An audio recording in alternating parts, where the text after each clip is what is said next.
যারা কয় আমরা ভয় করি না, ভয় পাই না, তারাও সেনাবাহিনীর এপিসিতে দৌড় দিয়ে উঠছে। আরে আমি যদি যাইতাম, আমি গুলি খাইয়া মরে শহীদ হইতাম, কিন্তু আমি এই এনসিপির ঘোড়ার টিমের শীর্ষ নেতাদের মতো আমি পালাই আসতাম না। আমি মরলে ওখানে মরলে শহীদ বাঁচলে গাজী হইতাম, আমি পালাইতাম না। আমি শেখ হাসিনার মতো কইব শেখ হাসিনা ভালায় না, আবার হেলিকপ্টারে উঠছে তা না। আপনারা যদি এখনো আমার মারেন সবাই গলা টিপিয়া, আমি কিন্তু পালাবো না।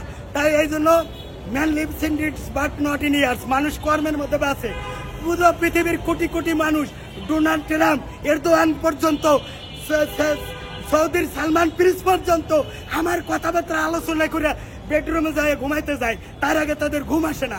আমি একজন আলোচিত সমালোচিত ব্যক্তি, আমি কেন কুত্তার মতো শিয়ালের মতো আমি মরতে যাব? এই জন্য তাদের ওইখান থেকে এপিসিতে উঠাও ঠিক হয় নাই, বরং তারা যদি ওদেরকে ওখানে শহীদও হইতো, তার দেশের জন্য শহীদ হইতো। তারা এই এপিসিতে দৌড়ে উঠাটা আমি মনে করি ঠিক করে নেই। যখন বনের সিংহ এবং বনের শক্তিশালী হাতিও যখন গর্তে পড়ে, তখন চামচিকায় হাতিরেও লাথি মারে।